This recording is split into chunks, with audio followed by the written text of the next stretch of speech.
asocia a estos comerciantes informales con muchos estereotipos. Según datos del Instituto Nacional de Estadística y Censo, INEC, el subempleo, el empleo no pleno y no remunerado afecta el 67.5% de las mujeres del país, lo que es 10 puntos más que para los hombres, pues su cifra es del 57.1%.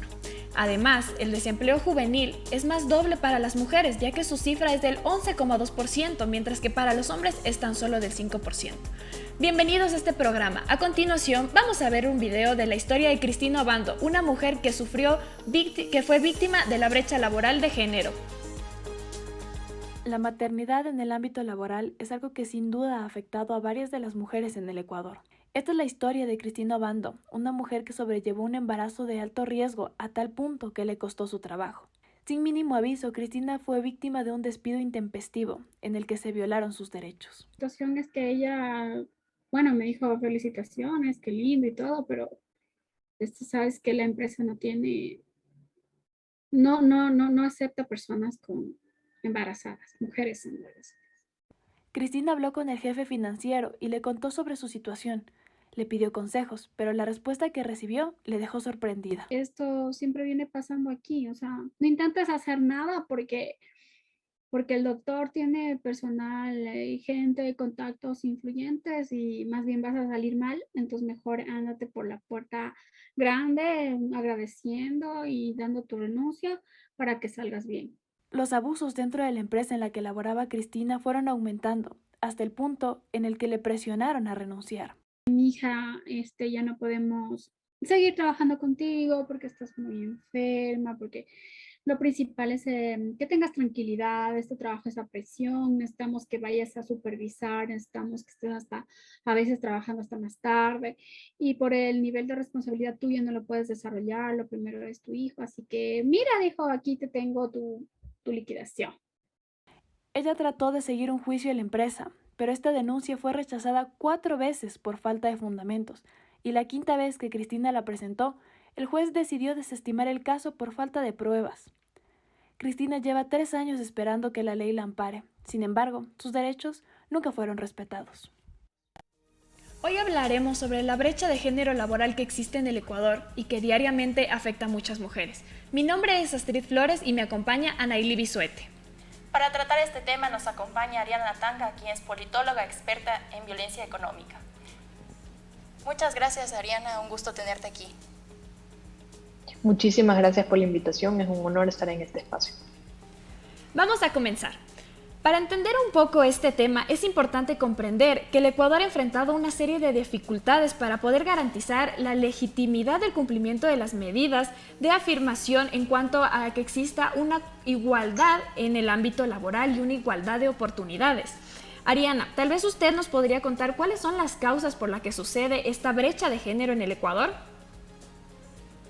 Yo creo que aquí hay 2 causas que son importantes identificar. La primera es a nivel cultural y la segunda a nivel estructural. A nivel cultural, ¿a qué me refiero? Y es que todavía estamos luchando contra estereotipos de género. Todavía estamos luchando que los roles de género dentro de una sociedad, ¿no? ¿En qué sentido?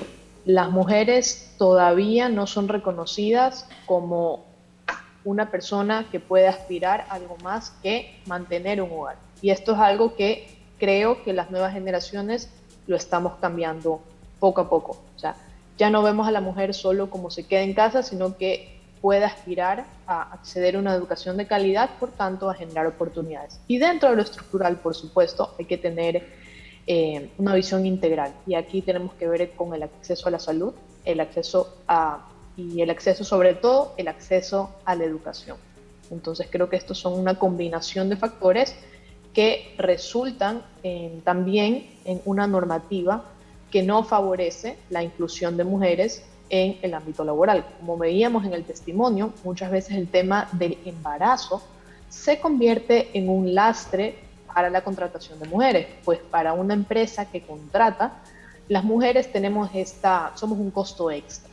¿Por qué? Por el tema del periodo de maternidad, el periodo de la lactancia, todo esto que las mujeres cargamos por el hecho de ser mujeres, ¿no? Entonces aquí también tiene un poco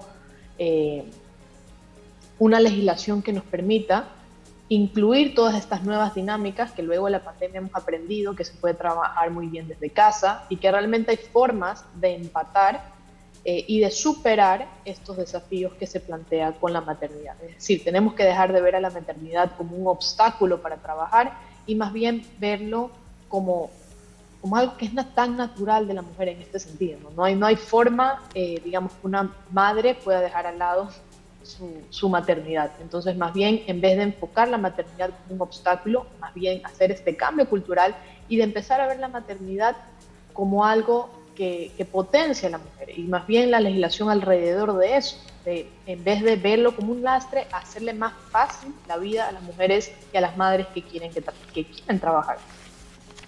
De igual manera, en el Código del Trabajo ya está establecido las licencias para maternidad y lactancia. Pero ¿por qué usted cree que se sigue vulnerando estos derechos de acceder a trabajos a las mujeres que están en estado de gestación?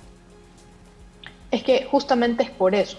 Los empleadores ven a este momento de la maternidad como un costo extra. Es más barato, por así decirlo, contratar a un hombre que a una mujer, porque no tenemos que incurrir en estos costos extras que conlleva la maternidad. Y por eso creo que es importantísimo dejar de ver esto como un tema de costo-beneficio, porque en lugar de incentivar la contratación y la inclusión de las mujeres en el mercado laboral, más bien las estamos excluyendo. Entonces, tenemos que repensar la maternidad en cuanto al área laboral y más bien empezar a ver la maternidad como algo que es parte de, y que no es necesariamente un tema de costos-beneficios, sino más bien apoyar a las mujeres que quieran trabajar. En otros países se ha incluido incluso en la legislación que no solo la madre, sino que también el padre puede tener acceso a estos beneficios, no solo, digamos, en el mismo sentido, un poco de igualar la cancha. Yo creo que hay mucho trabajo por hacer en cuanto a la normativa y sobre todo el cambio cultural, de entender y dejar de ver a las mujeres embarazadas como un costo extra. Ahora, hablando sobre este tema, es muy importante saber qué opciones tiene usted o cómo cree usted que se puede garantizar que las mujeres sean parte del desarrollo económico del país, teniendo en cuenta que acabamos de pasar por una pandemia y que el nivel del desempleo en las mujeres llegó a un 6.5%. ¿Cómo podemos hacer, cómo puede hacer el Estado para que las mujeres sean parte de la economía? Creo que eso es una muy buena pregunta y creo que hay que empezar a hablar sobre políticas públicas que nuevamente faciliten la entrada de las mujeres al mercado laboral. Recordemos, vamos a poner por ejemplo la pandemia. ¿Qué pasó en la pandemia? Se cancelaron las clases y las madres que tienen hijos debían de quedarse con ellos en la casa. Entonces, cuando se empezó a reactivar la parte económica, pero no las escuelas, había esta encrucijada, ¿no? ¿Cómo me puedo ir a trabajar si tengo a los niños en casa? Entonces, aquí devela un aspecto donde se puede hacer política pública para facilitar estos pequeños detalles que al final del día es lo que a una mujer le motiva si trabaja o no. Entonces, en muchos casos las mujeres, además de trabajar por temas personales, necesitan ese ingreso, porque recordemos que en la familia ecuatoriana no depende de un solo ingreso, es un ingreso y medio, es decir, las mujeres también aportamos a la economía del hogar y los cuidados del hogar representan el 20% del PIB. Entonces, en ese sentido, políticas públicas que ayuden a las mujeres a que sea más fácil este balance entre los cuidados del hogar y las necesidades de ingresos. ¿A qué me refiero con esto? Por ejemplo, guarderías públicas que ya han existido, simplemente es cuestión de evaluar la política pública y de asegurar que esto permanezca y sobre todo que sea cuidados de calidad.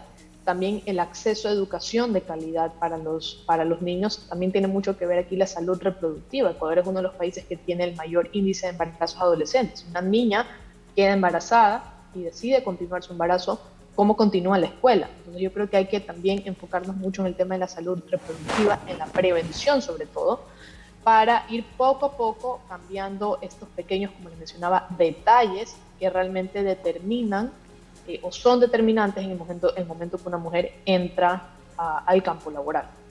Y también el acceso a la educación y sobre todo a carreras que le permitan a una mujer tener mejores ingresos, ¿no? Hay muchas iniciativas de la sociedad civil y también en conjunto a gobiernos locales, por ejemplo, a darles herramientas a las niñas desde muy pequeñas sobre las carreras del futuro, por ejemplo, robótica, coding para las páginas web, etcétera, que le permitan a ellas ampliar su visión del futuro, ¿no? Y poder acceder a estas carreras que están dominando hoy en día el mercado laboral. Entonces, esa ampliación de oportunidades también es fundamental.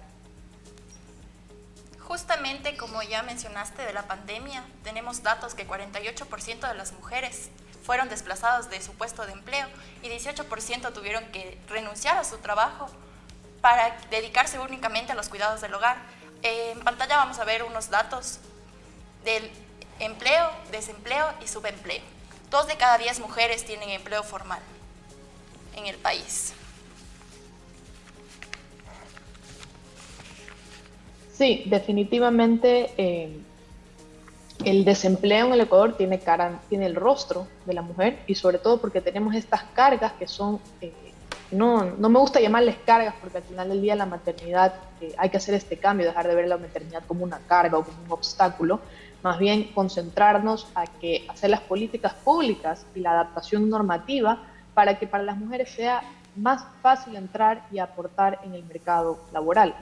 Entonces, los cuidados del hogar definitivamente son uno de los factores, como bien lo mencionabas, que impiden hasta cierto punto que una mujer pueda ingresar a un trabajo. Y ahora hay un dato muy interesante, por ejemplo, que en Ecuador la mayoría de las mujeres son emprendedoras, la mayoría de los emprendimientos también tienen rostro de mujeres. Pero estos emprendimientos, ¿por qué surgen? Justamente por lo que mencionábamos hace un momento, de que no hay oportunidades formales para las mujeres, es decir, emprenden por necesidad a falta de encontrar un trabajo formal, y lo hacen generalmente a la par de su trabajo formal. ¿Y a qué se dedican las mujeres generalmente? Por ejemplo, la mayoría de las mujeres emprendedoras se dedican al comercio, las mujeres somos comerciantes, por así decirlo. Entonces, estos datos y entender un poco la demografía nos puede dar luces sobre qué políticas públicas necesitamos o qué sectores necesitamos dinamizar para facilitar la entrada y reducir esta brecha a nivel laboral. ¿Cómo se puede contribuir a la promoción justamente de los derechos económicos de las mujeres, teniendo en cuenta que 529.928 mujeres, además de ser madres, son jefes de hogar? Esto es un debate absolutamente interesantísimo y bastante extenso, pero creo que aquí debemos mirar y poner el tema sobre la mesa, sobre la importancia de tener políticas públicas que estén orientadas a facilitar y a reducir las cargas extras que tienen las mujeres al momento de trabajar. Sobre todo, y es muy importante también poner sobre la mesa una revisión del Código Laboral actual y ver dónde podemos hacer estos cambios que más bien incentiven la contratación, y no solo en mujeres, en general, exista un incentivo para la creación de empleos formales, que sin duda las mujeres pues se van a beneficiar de esta ampliación de oportunidades. Como te decía, es un reto que tenemos las mujeres, es un reto conseguir empleos formales. Y nuevamente, los hogares ecuatorianos se componen por un ingreso y medio, es decir, las mujeres cuando no somos cabezas del hogar también estamos aportando al hogar, no solo económicamente, pero también con los cuidados del hogar. Entonces creo que hay que tener una visión integral, no solo centrarnos en la parte normativa, que por supuesto es importante, pero también la complementación de políticas públicas a nivel del gobierno nacional, pero también los gobiernos locales, que permitan tener acceso a, por ejemplo, guarderías. El hecho de que una mujer pueda dejar a su hijo en buenas manos mientras que se va a trabajar es un alivio enorme, porque muchas veces no tienen familiares con quien dejar a los niños y tampoco cuentan con los ingresos para contratar ayuda extra. Entonces, son estos pequeños detalles que determinan, por un lado, que una mujer pueda trabajar o no, y también la calidad del trabajo que pueda acceder o no una mujer. Entonces, esto también permitiría que una mujer pueda trabajar, en vez de medio tiempo, pueda trabajar tiempo completo, si hay una guardería o si la mujer tiene acceso a o sus hijos tienen acceso a una educación de calidad. Entonces esto es integral, hay que pensar en política pública educativa, en política pública social a nivel, por ejemplo, de guarderías, a nivel de salud y reproductivo. Entonces hay varias aristas que en la combinación de tocarlas todas nos va a permitir poco a poco ir reduciendo esta brecha. No es Ariana, un trabajo de la noche a la mañana. Ariana, precisamente hablando sobre este tema de los guarderías y de estos lugares, yo vi que durante la pandemia y después se cerraron los guaguacentros, que creo que es algo que afectó a muchas mujeres. Esto se lo cerró porque decían que como las mujeres ahora ya van a pasar en el hogar, ya no es necesario que estos lugares estén abiertos o estén ahí. ¿Usted cree que es de vital importancia que el gobierno vuelva a abrir estos guaguacentros? Porque sin duda ayudan a que las mujeres puedan ir a trabajar y dejen a sus niños en un lugar en buenas manos. Definitivamente yo creo que esto tiene que ser una política pública a nivel nacional, pero también de la mano de los gobiernos locales. Es importantísimo, digamos, en varios países desarrollados del mundo las mujeres tienen esta opción, incluso hasta algunas empresas que son muy grandes tienen guarderías para poder dejar a los niños incluso ahí mismo. Entonces es un cambio normativo, es un cambio de política pública, pero también es cultural, como les decía, es importantísimo que dejemos de ver a la maternidad como un obstáculo, más bien hay que verlo como un potenciador de la sociedad, ¿no? Entonces, yo creo que hacerle la vida más fácil a las madres, que por ende a la familia, permite y sienta las bases para cerrar estas brechas a nivel laboral, a nivel económico, y nos beneficia como sociedad, digamos, que los niños puedan acceder a buena educación, incluso desde que son pequeños. Entonces, creo que es un círculo virtuoso atender todos estos pequeños aspectos inciden en la calidad de trabajo que puedan tener las mujeres y que son determinantes al momento que una mujer decide si trabaja o no, porque en el momento que incluso la mujer quiere trabajar ya no es un tema de deseo, sino de necesidad, a qué tipo de oportunidades estamos ofreciendo. Entonces eso es otro, hay que también enfocarnos en la creación de empleos formales en igualdad de condiciones. Ahora, cambiando un poquito de tema y hablando sobre los estereotipos de género, que es algo que afecta diariamente a muchas mujeres, conversamos con nuestro testigo protegido, Mercedes. Ella es madre de familia y nos cuenta su experiencia que vivió sobre lo que es la desigualdad laboral durante su empleo y aquí en el Ecuador. Vamos a ver un poquito de su historia. A las mujeres aún nos rechazan o nos mantienen en puestos no directivos, porque nosotros necesitamos tiempo para ser madres, para atender a nuestros hijos. Ahora, mi pregunta respecto a este testimonio es si usted cree que la maternidad es una de las causas por la que las empresas le prefieren dar preferencia a contratar hombres o a contratar mujeres, y si es que en algún momento las mujeres tenemos que decidir sobre si vamos a ser madres o si vamos a tener un empleo. Definitivamente sí es un determinante. Como te decía, la maternidad tiene costos extras para los empleadores.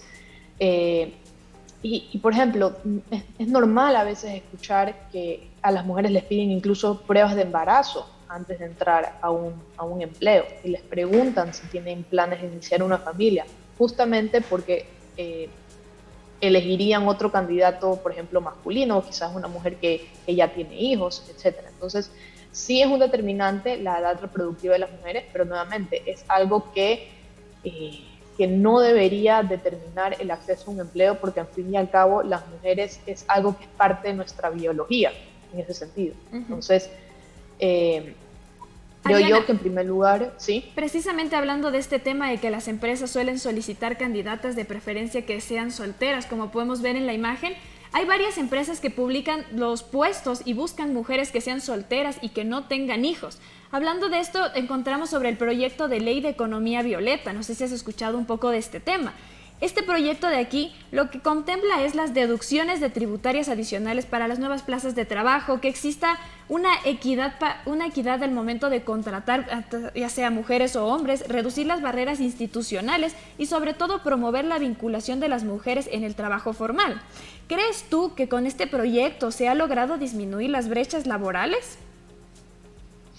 Sí, a ver, aquí es interesantísimo el tema de los incentivos tributarios, son importantes y nuevamente hay que tener claro que esto no es de la noche a la mañana, esto es algo que poco a poco tenemos que ir evaluando, y creo que también es importante resaltar que además de los cambios normativos se necesita un cambio cultural, ¿no? Porque la ley puede estar, pero mientras que no exista este compromiso por parte de las empresas o por parte de quienes generan empleo de dejar de ver a la maternidad como un costo y como un obstáculo, y eso a su vez tiene que complementarse con políticas públicas que le permita a las mujeres que no ser o que el cuidado del hogar no se convierta en una carga. Si una mujer tiene dónde dejar a sus hijos, se puede dedicar al trabajo, ¿no?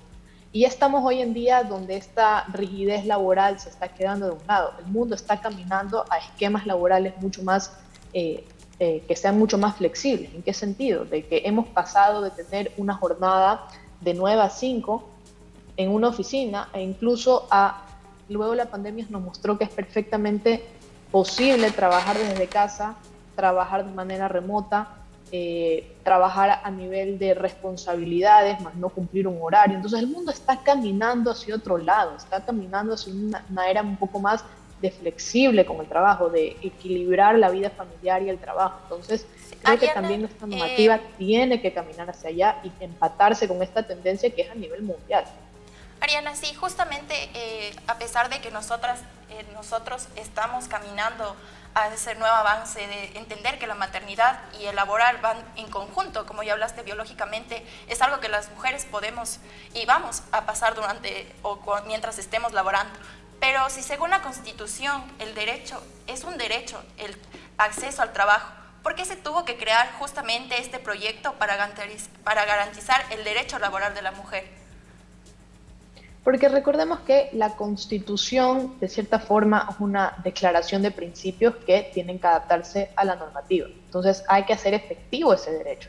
Entonces, se crean estas normativas y hay veces que las mismas leyes tienen consecuencias no esperadas. Por ejemplo, crear un código laboral que incluye beneficios de maternidad, más bien creó el incentivo de rechazar a las mujeres en condición reproductiva porque representa un costo. Entonces se crea o se decreta esta otra ley, se aprueba esta ley para un poco compensar los efectos de lo que ya se ha hecho antes. Entonces, a mi criterio es importante entender que esto también tiene que complementarse con política pública, sobre todo de garantizar el acceso a la salud reproductiva, a la educación, ya lo hemos mencionado, de las guarderías, y sobre todo que exista este compromiso de dejar de ver la maternidad como un obstáculo, porque ya tras pasar una pandemia tenemos un montón de acceso a tecnología, de un montón de oportunidades que permiten hacer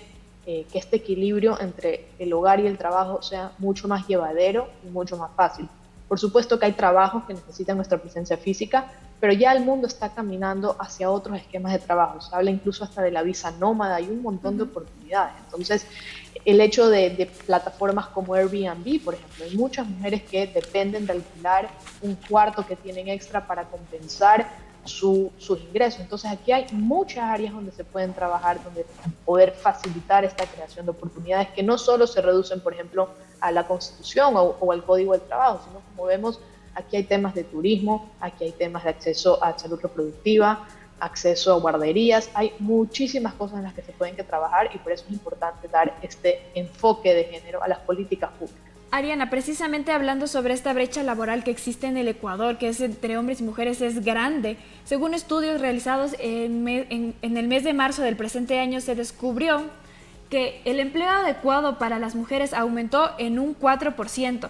Pero en cuanto a la brecha laboral, aún es mayor, puesto que el ingreso salarial de un hombre es de $453, mientras que el de una mujer en el mismo cargo, ya sea directivo, llega a ser de $412. Esto es una cifra preocupante, ya que el salario de una mujer ni siquiera alcanza el salario unificado básico, que es de $425. ¿Cómo podemos evitar que exista esta brecha de género laboral y esta diferencia entre los salarios de hombres y mujeres que se encuentren dentro de un mismo cargo? Nuevamente, esto creo que tiene mucho que ver con nuestra cultura. Creo que tenemos muchos estereotipos que están dominando todavía la cultura empresarial del país, y esto es algo que no se cambia a punta de decretazo. O sea, no podemos coger y expedir una ley, quiero que todo el mundo gane lo mismo, o quiero que, digamos, no se puede hacer a punta de decreto. Esto realmente necesita un cambio, un compromiso. Y creo que por eso estos espacios de discusión son importantes, de evidenciar estas brechas que existen, que hay muchas personas que piensan que esto no está sucediendo cuando está sucediendo. Y lo más curioso es que las mujeres tienen los mismos niveles de escolaridad que los hombres, incluso en algunos casos superan los años de escolaridad. Pero esto también, incluso dentro de las mujeres, hay mujeres que tienen más oportunidades que otras. Las mujeres, por ejemplo, indígenas, el área rural del país, tienen mucho menos años de escolaridad que el área urbana, ¿no?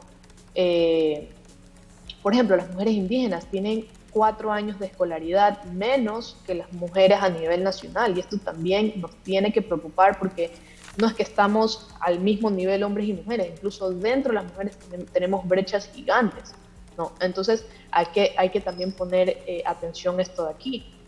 Los resultados que estamos viendo es también por las mismas diferencias que tenemos de mujeres indígenas y sobre todo el área rural. Nuevamente, mucha inversión pública, atender la educación pública es fundamental, porque recordemos que si las mujeres no aprenden, digamos, a leer y a escribir, a tener estos años de escolaridad, la búsqueda de un empleo de calidad va a ser mucho más difícil, ¿no? Y el no tener acceso a la educación también perpetúa estos círculos de pobreza, por así decirlo, de que no acceden a mejores oportunidades y se quedan, por ejemplo, le he visto, incluso se ha hecho mucha cobertura en redes sociales sobre los casos de las chicas que se dedican al trabajo doméstico en los hogares, ¿no? En lugar de acceder a una universidad, y esto es, digamos, este círculo que se mantiene, y por eso es muy importante también entender las mismas diferencias que tenemos dentro de las mujeres en Ecuador, ¿no? Que hay mujeres que tienen mejores oportunidades que otras, y aquí estoy poniendo, por ejemplo, el tema del acceso a educación, que es clave al momento de conseguir un mejor empleo y estos empleos formales. Entonces aquí hay muchas áreas para mejorar, y sobre todo creo que el punto de partida es entender esto de aquí. Las brechas no solo están entre hombres y mujeres, pero también dentro de las mujeres indígenas, el área rural, las mujeres montubias. Esto es una realidad que existe y hay que atender. Muchas gracias, Ariana, te agradecemos por tu participación, toda la información que nos diste es sumamente importante, te agradecemos por tu presencia. Pues, muchísimas gracias por la invitación, y me parece increíble que estos temas estén iniciando el debate, porque realmente desde ahí se empieza, entendiendo que hay un problema y proponiendo soluciones. Agradecemos a Ariana por su participación y, queridos televidentes, nos vamos a una pausa. Ya volvemos.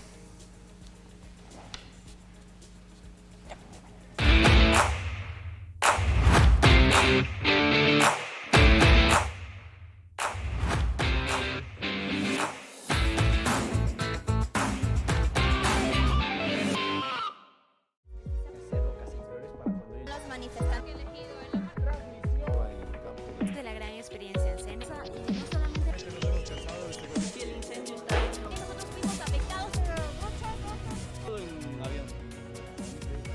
Haciendo la feria del momento.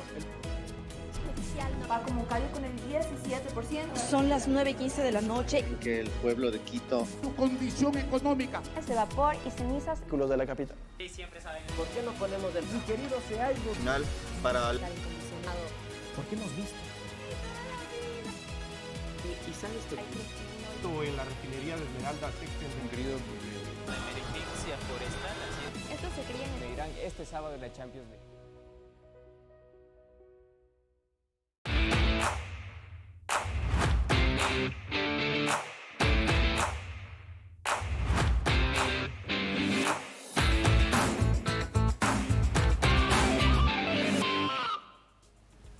Estamos de regreso, queridos televidentes, y como pudimos ver a lo largo de la entrevista con Ariana Tanca, la discriminación en el Ecuador no solamente se da por el sexo, se da también por la etnia, por ser mujer, por ser hombre, por el tipo de educación que las mujeres o hombres pueden llegar a recibir.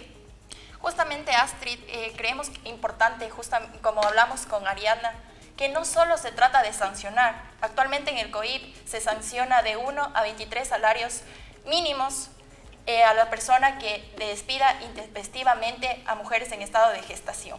Entonces se trata de realizar políticas públicas en donde las mujeres que están en estado de gestación puedan acceder a trabajos. Damos las gracias a todos nuestros queridos televidentes y les esperamos en un próximo programa.